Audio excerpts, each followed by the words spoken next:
সম্মানিত শ্রোতা, সবাইকে জানাই আন্তরিক শুভেচ্ছা ও ধন্যবাদ। আসসালামু আলাইকুম।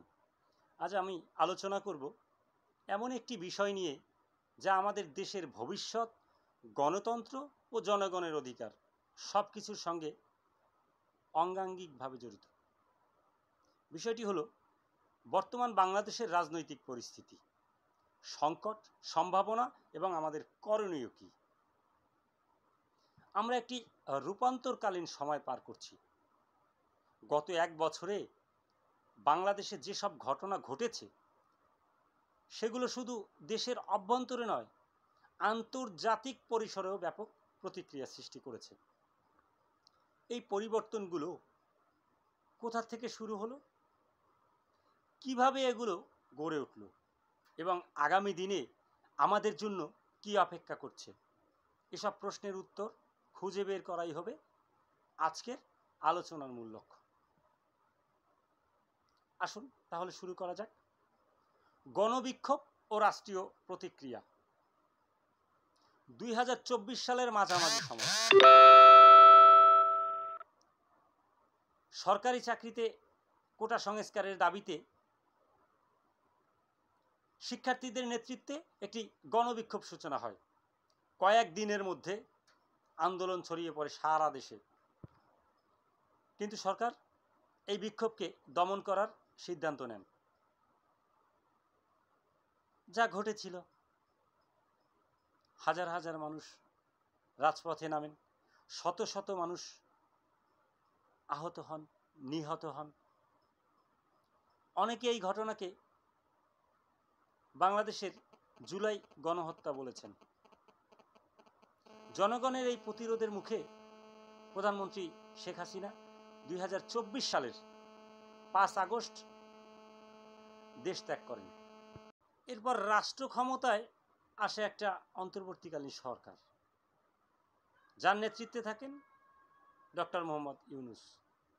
এই সরকার বলেছিল তাদের উদ্দেশ্যগুলোর কথা। তাদের উদ্দেশ্যগুলো কি কি ছিল? সুশাসন ফিরিয়ে আনা, অবাধ নির্বাচন নিশ্চিত করা এবং বিচার বিভাগকে স্বাধীন করা। তবে বাস্তবতাটা কি ছিল? একটু মিশ্র ছিল। তারা শুরু করেছিল অপারেশন ডেভিল হান্ট নামে একটি অভিযান, যেখানে আওয়ামী লীগ, যুবলীগ, ছাত্রলীগ সহ সংশ্লিষ্ট হাজার হাজার নেতাকর্মীদের গ্রেপ্তার করা। আন্তর্জাতিক মহল এই বিষয়টি নির্বিচারে দমন পীড়ন হিসেবে অভিহিত করেছে।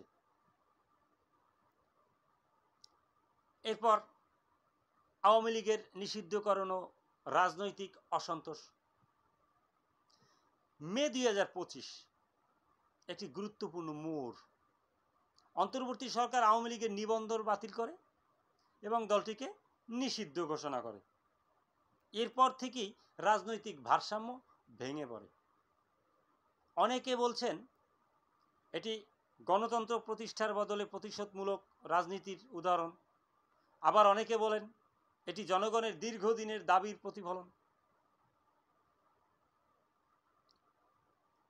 এরপর আসি মিডিয়া, মানবাধিকার এবং সামাজিক দ্বন্দ্ব। এই সময়ে মিডিয়ার স্বাধীনতা ভয়ানকভাবে ক্ষতিগ্রস্ত হয়েছে। 600-র বেশি সাংবাদিক হুমকির মুখে পড়েছেন। গণমাধ্যম, সেন্সরশিপ, পত্রিকা বন্ধ এবং সাংবাদিকদের ব্যাংক অ্যাকাউন্ট ফ্রিজ করার ঘটনা ঘটেছে। পাশাপাশি সংখ্যালঘু সম্প্রদায়ের উপর নির্যাতনের মাত্রা বেড়েছে। বিশেষ করে হিন্দু ও বৌদ্ধ সম্প্রদায়ের বিরুদ্ধে সহিংসতা হামলা, মন্দির ভাঙচুর, জমি দখলের ঘটনা ঘটে চলেছে। এই পরিস্থিতি প্রশ্ন তোলে, এটাই কি সুশাসনের নমুনা, নাকি অন্য এক ধরনের কর্তৃত্ববাদ? এবার আসি আন্তর্জাতিক প্রতিক্রিয়া ও বাংলাদেশকে ঘিরে বৈশ্বিক যে আগ্রহ আছে, এই আগ্রহটা নিয়ে। যুক্তরাষ্ট্র যুক্তরাজ্য সহ পশ্চিমা দেশগুলো বারবার বলছে বাংলাদেশে অবাধ নিরপেক্ষ নির্বাচনের ব্যবস্থা নিশ্চিত করতে হবে। ভারত এই পরিস্থিতিতে বিব্রত, কারণ একদিকে তাদের পুরনো মিত্র শেখ হাসিনা ক্ষমতার বাইরে, অন্যদিকে বাংলাদেশের নতুন সরকার চীনের সঙ্গে ঘনিষ্ঠতা বাড়াচ্ছে।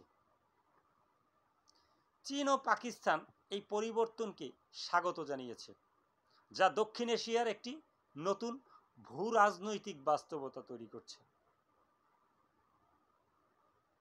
এবার আসি ভবিষ্যৎ নির্বাচন ও রাজনৈতিক সমঝোতা। অন্তর্বর্তীকালীন সরকার ঘোষণা দিয়েছে 2026 সালের প্রথমার্ধেই, অর্থাৎ ফেব্রুয়ারিতে জাতীয় নির্বাচন অনুষ্ঠিত হবে। তবে প্রশ্ন কিন্তু থেকেই যায়, নির্বাচনে কতটা অংশগ্রহণমূলক হবে? বিএনপি ও অন্য দলগুলো কি অংশ নেবে? নির্বাচন কমিশন ও আইন শৃঙ্খলা বাহিনী কতটা নিরপেক্ষ থাকবে? জনগণের একটি বড় অংশ বলছে আগে বিচার ব্যবস্থা ও প্রশাসনিক কাঠামো সংস্কার চাই, তারপর নির্বাচন। অন্যদিকে অনেকে বলছে দ্রুত নির্বাচন দরকার, নইলে অনিশ্চয়তা বাড়বে। এখন সম্মানিত দর্শক, বাংলাদেশের রাজনৈতিক অঙ্গনে আমরা এক ঐতিহাসিক সন্ধিক্ষণে দাঁড়িয়েছি। একদিকে আছে সংকট, সহিংসতা, দমনপীড়ন, অন্যদিকে আছে জনগণের আশা, পরিবর্তনের সম্ভাবনা এবং একটি নতুন অধ্যায়ের সূচনা। এই মুহূর্তে কি প্রয়োজন? আবারও বড় বড় রাজনৈতিক দলগুলোর সংলাপ, একটি গ্রহণযোগ্য নির্বাচনী রোডম্যাপ এবং সবচেয়ে গুরুত্বপূর্ণ যেটি হলো জনগণের অংশগ্রহণ। আজকের আলোচনা যদি আপনাদের মনে প্রশ্ন তোলে যে আমরা কেমন বাংলাদেশ চাই, তাহলে সেই প্রশ্নই আমাদের এগিয়ে যাওয়ার পথ দেখাবে।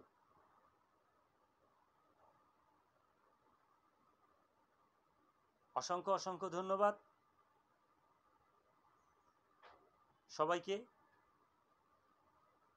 অনেক অনেক কৃতজ্ঞতা জানাচ্ছি, আপনারা অনেকক্ষণ ধরে আমার ভিডিওটি দেখছেন।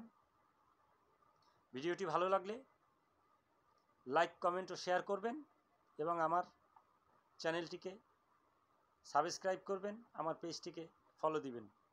ভালো থাকবেন। আসসালামু আলাইকুম।